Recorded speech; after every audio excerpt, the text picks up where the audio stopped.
Olá, seja muito bem-vindo, bem-vinda ao Aqui Tem Vaga, um espaço que temos para falar sobre o mercado de trabalho, carreira, tudo o que você precisa saber para ficar conectado, né, alinhado com as demandas. Mas por falar no Setembro Amarelo, a gente vai pegar como foco esse mês, que é de prevenção ao suicídio, mas sabemos que saúde mental como um todo é sempre uma pauta bem-vinda, principalmente para ser tratada também no ambiente corporativo, porque as empresas devem se preocupar com esse mês de campanha e não só o mês, mas essa temática, não é? Saúde mental e gestão. Comigo, Eduardo Fará, professor da FGV, especialista em bem-estar também. Eduardo, sempre uma honra tê-lo aqui no Aqui Tem Vaga. Muito obrigado, muito bom estar aqui, fico muito feliz com o convite. Então, Edu, vamos começar com a resposta a essa questão. Por que as empresas devem se preocupar com essa questão de saúde mental?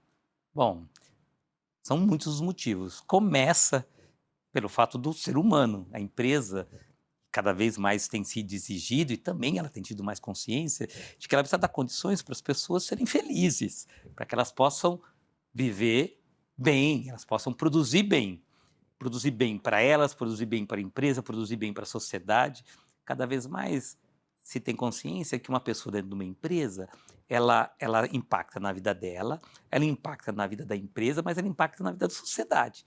Essa pessoa estando bem é fundamental. Mas, além disso, tem uma questão de performance, de criatividade, de perpetuidade daquela pessoa entregando o melhor dela. Se eu não tenho saúde mental, eu não tenho como entregar o meu melhor. Eu vou falhar na criatividade, eu vou falhar nas relações interpessoais, então eu não vou ter trabalho em equipe, eu não vou ter uma boa liderança, eu vou ter dificuldade de criar coisas juntos, as pessoas juntas. Então, ter saúde mental dentro da empresa é imperativo, é algo muito importante. E, obviamente, que a saúde mental, como sempre, ela tem um componente individual.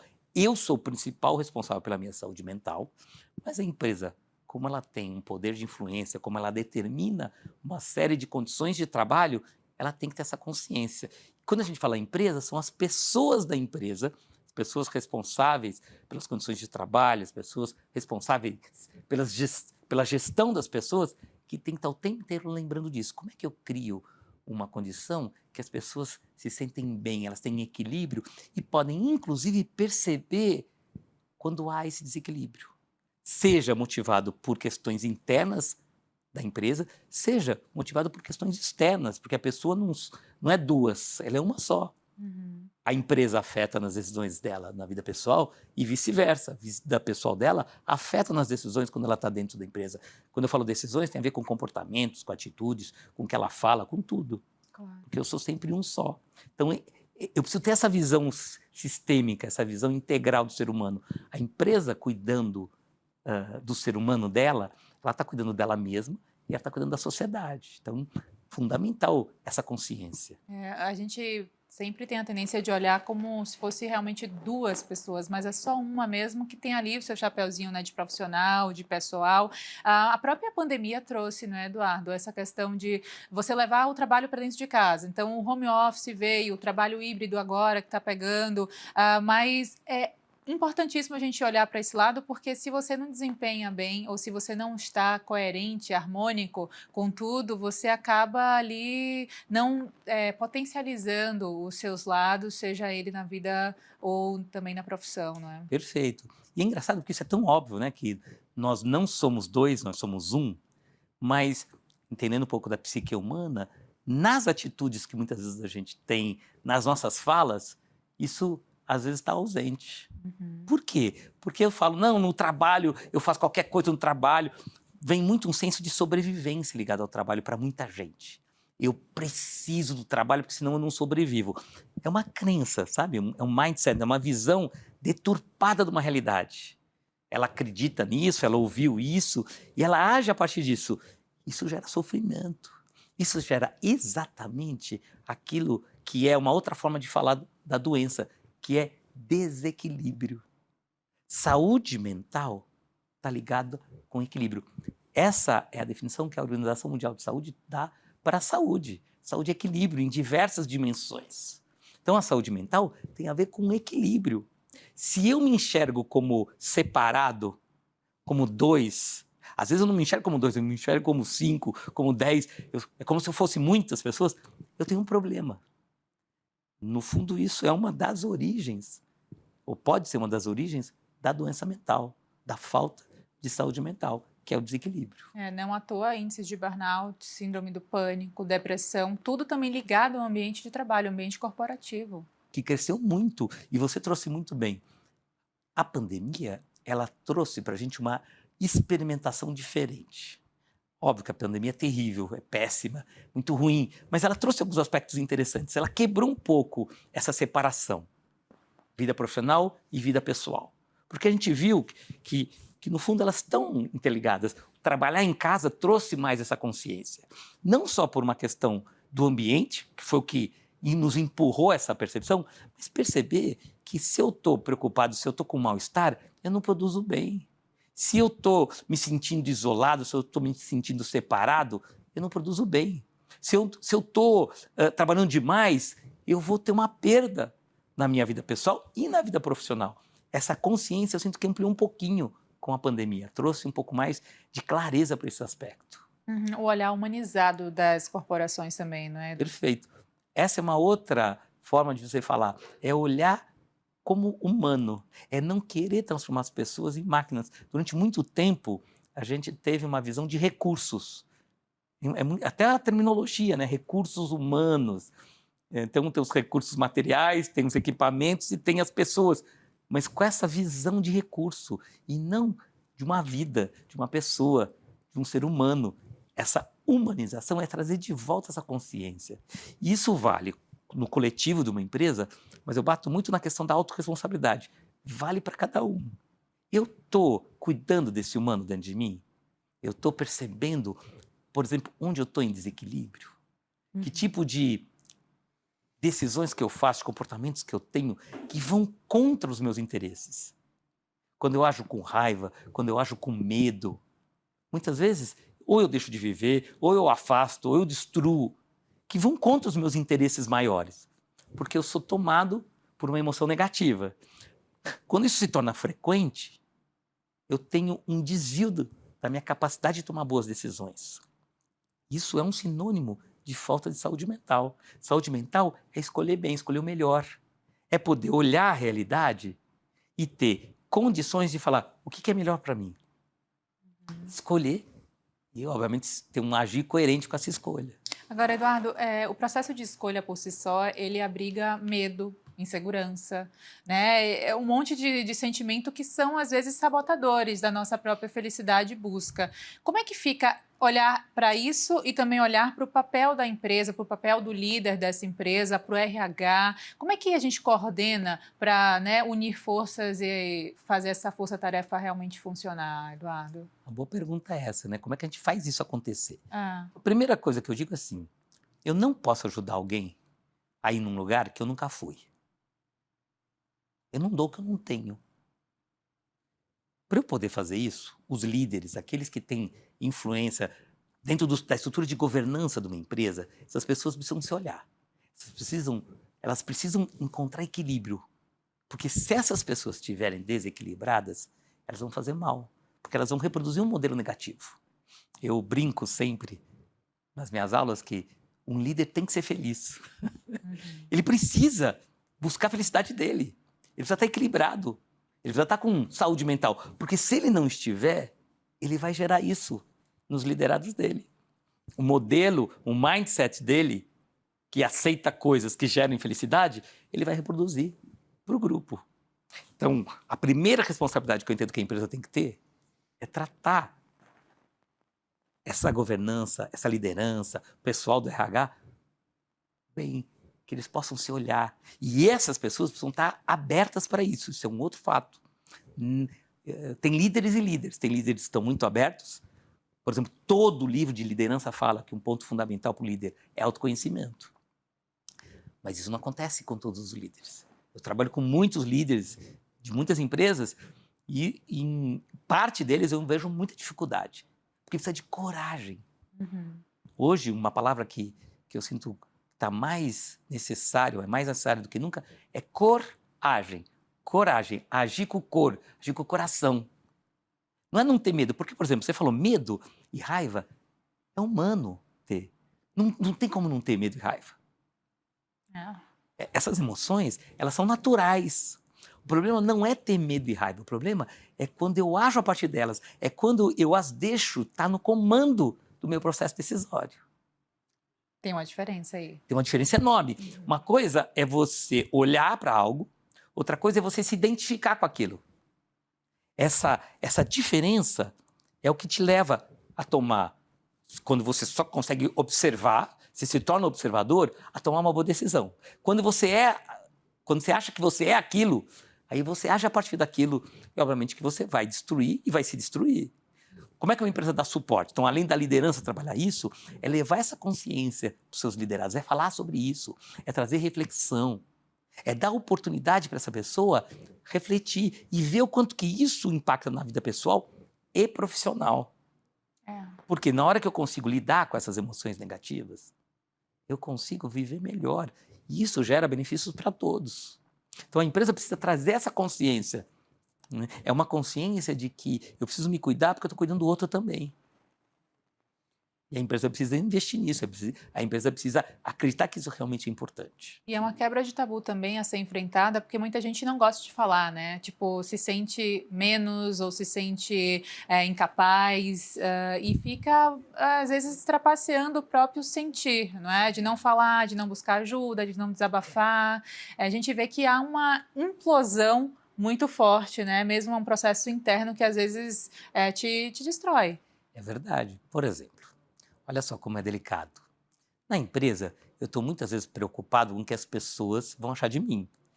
Existe uma tendência eu mostrar que eu sou muito bom, porque primeiro, para você ser empregado, segundo, para me manter no emprego, eu preciso provar, preciso atingir metas. E isso, às vezes, traz uma distorção, querendo aparecer que eu sou perfeito, que a minha vida, eu não tenho problema. Eu olhar para essas coisas negativas parece que traz uma fraqueza para mim, enquanto profissional. Uma limitação. Esse pensamento é completamente equivocado. Mas uma coisa é entender isso, outra coisa é agir a partir disso. Então, hoje, por exemplo, a gente fala de vulnerabilidade. Ninguém discorda que é importante a vulnerabilidade. Mas entre entender e agir de maneira vulnerável, tem uma distância muito grande. Pouca gente consegue. Por quê? Porque tem uma pressão. Tem uma pressão da própria empresa, muitas vezes, mas tem um modus operandi que se acostumou, eu me acostumei dessa forma. O meu mindset, a minha forma de ver é dessa, que eu preciso mostrar que eu sou perfeito. Eu brinco, eu não faço pum, sabe? Eu não sou um humano, eu sou um ser, talvez um extraterrestre, eu sou alguma outra coisa. Isso é uma utopia, isso desumaniza, isso tira espontaneidade, isso tira a qualidade maior do ser humano, que é ser ele mesmo. Tem coisa melhor do ser humano do que quando você se relaciona com ele, não com uma personagem, não com um jeito que ele projeta para tentar te agradar. É tão especial isso. E isso, muitas vezes, a falta dessa espontaneidade é a origem de muita doença mental. Porque eu começo a ficar obcecado por uma forma. Eu não consigo olhar as coisas como são. Eu só consigo olhar a partir... É como se eu olhasse só por um buraquinho. Isso limita a pessoa. E as decisões dela vão ser tomadas a partir daquele espaço muito limitado da realidade. Obviamente que não vai ser o melhor para ela, nem para aqueles que estão perto dela. Entra numa fase aguda da noite para o dia. Isso é um processo. Quanto mais cedo eu percebo esse caminhar, mais eu consigo parar.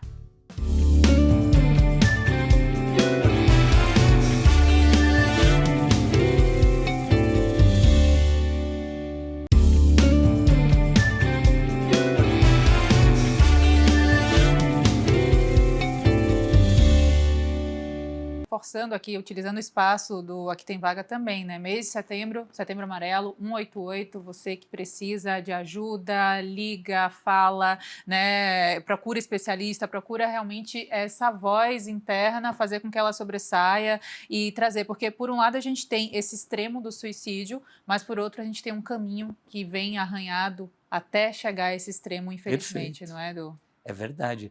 Ninguém entra numa fase aguda da noite para o dia. É. Isso é um processo. Quanto mais cedo eu percebo esse caminhar, mais eu consigo parar. Mais fácil é parar. Esse sofrimento, o suicídio, por exemplo, ele é fruto normalmente de muito sofrimento. É uma decisão extrema, que a pessoa não suporta mais. E esse não suportar vem também do desemprego, da instabilidade financeira que está explodindo. Então, por isso é importante falar também. A gente vive hoje um momento muito delicado. Nós temos questões econômicas, nós temos questões sociais, nós temos questões políticas, nós temos questões ambientais, nós temos guerra. São tantas as variáveis que influenciam negativamente. Isso causa angústia, isso causa a nossa mente fixada no negativo. Isso muitas vezes gera uma espiral. Por isso, muito importante o que você falou, eu tenho que pedir ajuda. Mas para eu pedir ajuda, eu preciso tirar foto, eu preciso entender, eu preciso fotografar essa realidade. Eu preciso perceber que eu estou angustiado, que eu estou super ansioso. E ter humildade, que essa é uma outra palavra muito importante. Preciso ter humildade para pedir ajuda, para me abrir, porque a gente tem medo de se abrir. Porque o outro vai me julgar, vai dizer que eu sou menos. Mas quem é que não tem ansiedade? Quem é que não tem sofrimento? A gente precisa parar com uma idealização, que acontece muito nas empresas, que eu não tenho problema, eu sou um profissional ótimo, tudo são flores. Essa não é a realidade. A vida não é assim. Eu tenho que ter essa iniciativa de pedir ajuda. Então, eu vou pedir ajuda dentro da área da empresa, porque tem muitas empresas sérias com áreas dedicadas, voltadas à saúde mental, a dar o suporte, ou tem no plano de saúde a possibilidade de um psicólogo, de um psiquiatra. São muitas as ferramentas disponíveis. Eu preciso usar essas ferramentas. Claro. Isso é muito importante. Porque, por um lado, a gente tem todo o pessoal que pode procurar essa ajuda, por outro, temos movimentos que vêm até com influência externa, né? O quiet quitting, por exemplo, que é a demissão silenciosa, você fazer o mínimo necessário ali da sua função. Confundiu muita coisa, não é, Eduardo? Porque, por um lado, tem um profissional multitarefa que tem que mostrar, que tem que acontecer, e aí veio essa onda e as pessoas foram cobradas ou se sentindo cobradas com isso. Do outro lado, vem pessoas que estão banalizando também a feitura do trabalho. É muito engraçado o ser humano, né? Ele vai, às vezes, para os extremos. Sim. De novo, a gente se desequilibra muito fácil.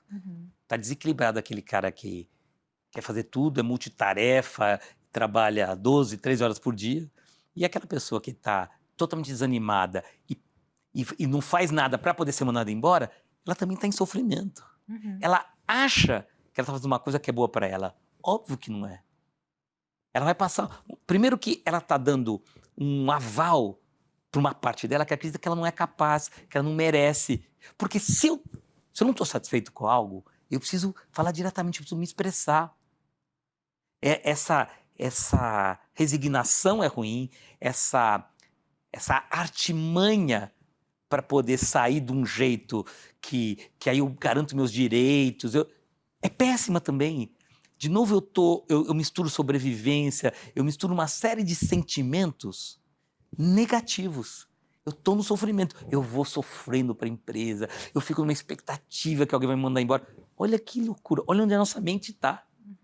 Ao invés de tomar uma atitude, de falar com o líder, falar, olha, assim não está bom para mim, assim eu não vou continuar. De buscar um outro emprego, ninguém nasce com carimbo, né? Com plaquinha. Eu preciso assumir essa autorresponsabilidade, a gente fala tanto nessa proatividade, em ser protagonista. Isso é muito importante que a pessoa faça, até para ela poder estar em equilíbrio. Ela está num estado de saúde mental, ela está podendo tomar as decisões que vão gerar uma vida mais feliz para ela e para os outros que estão em volta dela, seja em empresa, seja na casa dela. Eduardo, chegou o momento que eu abro aqui espaço para interação com o nosso telespectador, lembrando do e-mail, aqui tem vaga@band.com.br, mande sua pergunta para nossos especialistas que passam por aqui, você assim consegue interagir e saber um pouco mais direto da fonte, né? E falando especialmente sobre esse assunto que é muito importante, vou ler agora a mensagem do Marcelo Amorim, ele que fala o seguinte: trabalho no RH de uma empresa e vejo muitos casos de afastamento de burnout ou pânico. Como a gestão empresarial trabalhar de forma correta e certa nesse sentido de talentos e também cuidado da saúde mental deles? Então vamos lá. Sempre eu tenho duas dimensões. Eu tenho uma dimensão da empresa, em burnout, em pânico, e tenho, às vezes, uma dimensão da pessoa. Principalmente na síndrome do pânico. No burnout, normalmente, quando isso acontece, teve uma falta de acompanhamento, no mínimo, de acompanhamento da empresa. O líder daquela pessoa não estava atento ao que estava acontecendo com aquela pessoa. Não tinha indicadores. Então, por exemplo, eu tenho que ter indicadores. Eu tenho que ter KPIs. O que está acontecendo com o Eduardo? Como é que ele está indo? Quantas horas ele está trabalhando? Eu tenho uma avaliação, ele faz uma autoavaliação. Como é que são os índices dele? Eu preciso acompanhar o que está acontecendo com aquela pessoa.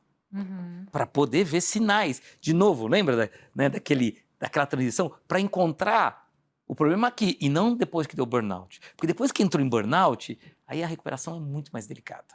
É uma linha que eu cruzo, que aí o desequilíbrio chegou num nível que para voltar, às vezes são anos. Então tem uma questão de indicadores, de acompanhamento. Com a crise do pânico também. Mas eu também preciso criar espaços para aquela pessoa se expressar, pedir ajuda. Eu preciso comunicar isso constantemente. Isso é uma outra coisa importante da empresa. Porque a gente se esquece. É impressionante como o ser humano se acostuma com o bom e com o ruim. A gente tem um lado que é legal, essa adaptabilidade, mas tem um lado negativo, que a gente entra no piloto automático, a gente se acomoda no ruim e acredita que a realidade é só aquela. Então, às vezes, eu preciso lembrar, você está passando por isso? Então, eu posso fazer um quiz, uma semana ligada à saúde mental, falando no mês de setembro, por exemplo, é uma forma da empresa chamar a atenção para esses pontos, mostrar o que é sofrimento. Às vezes a pessoa está sofrendo, mas ela acha que isso é normal, ela não percebe que ela está sofrendo. Então, ela precisa ir no extremo onde está insuportável para perceber que está sofrendo. Mas aí, às vezes eu já passei a linha, eu já cruzei a linha. Fica muito difícil recuperar essa pessoa, ou seja, reequilibrar essa pessoa. Marcelo, respondido então para você, muito obrigada pela participação conosco aqui com o Eduardo Fará hoje no programa. Bom, a gente segue ainda com a Alessandra Vieira perguntando, ela que é de Minas Gerais, e ela fala o seguinte: Eduardo, como tratar da questão geracional, cuidando dos jovens que hoje serão os adultos que já entram no mercado de trabalho? Muito boa essa pergunta. Isso é uma questão que está batendo para muitas empresas. Cada geração tem as suas referências, tem aquilo que eu quero, o que eu entendo como é bom para mim. Hoje, as novas gerações, elas não têm aquele modelo de trabalhar demais, aquele modelo de trabalhar sem propósito. Propósito é uma coisa que tem sido cada vez mais exigida por essa geração nova. Propósito. Eu preciso trabalhar com propósito, eu preciso entender o que essas pessoas querem, e encontrar o propósito delas e fazer um link com o propósito da empresa. Isso é uma coisa fundamental para essas gerações novas. Mas eu também preciso dar consciência, que aí entra outro aspecto das gerações novas, que isso não acontece da noite para o dia, que não é fazer só aquilo que você gosta, é fazer o que você gosta, mas para chegar lá tem várias outras coisas. Eu preciso de novo de equilíbrio. Todas as gerações têm referências e desejos, mas às vezes ela perde uma parte do todo. O que eu preciso fazer? Eu preciso dar a cada um aquilo que ele precisa para ver o todo. Consciência. Quando você trabalha com várias gerações, você precisa dar para cada geração aquilo que falta nela. Para que ela possa entrar no equilíbrio, aí fica mais fácil. Mesmo ela tendo mais acentuado uma característica, ela consegue conviver e entender esse outro lado. Faz todo sentido. Esse é o ponto para trabalhar gerações diferentes. Mas, obviamente, que para isso eu preciso me colocar no lugar de cada uma dessas gerações, entender a realidade, entender as expectativas, para poder dar aquilo que ela quer e dar aquilo que falta para ela entender. E aí eu crio um todo mais harmônico. Alessandra, respondida também a sua questão, muito obrigada. Faça como Marcelo, Alessandra, participe aqui sempre dessa interação no Aqui Tem Vaga. aqui-tem-vaga@band.com.br, mande seu e-mail que a gente direciona para o especialista. Eduardo, a gente está quase chegando ao final. Eu gostaria de te ouvir nas suas considerações finais, né? Você falou palavras muito interessantes, adaptação, também flexibilidade, consciência. O que é que você, então, traz de desfecho para a gente nesse assunto? Eu sinto que sempre que a gente fala sobre saúde mental, é muito importante a pessoa entender a importância disso. Algumas pessoas têm medo dessa temática, mas é importante que ela olhe para onde ela está. Se eu consigo saber onde eu estou, eu vou conseguir escolher o meu melhor caminho. Ninguém chega a algum lugar sem saber de onde está saindo. Eu gosto de uma frase que diz: eu só saio quando eu chego. Eu só consigo sair de um lugar, de uma situação difícil, de qualquer coisa, se eu entendo que eu estou nela.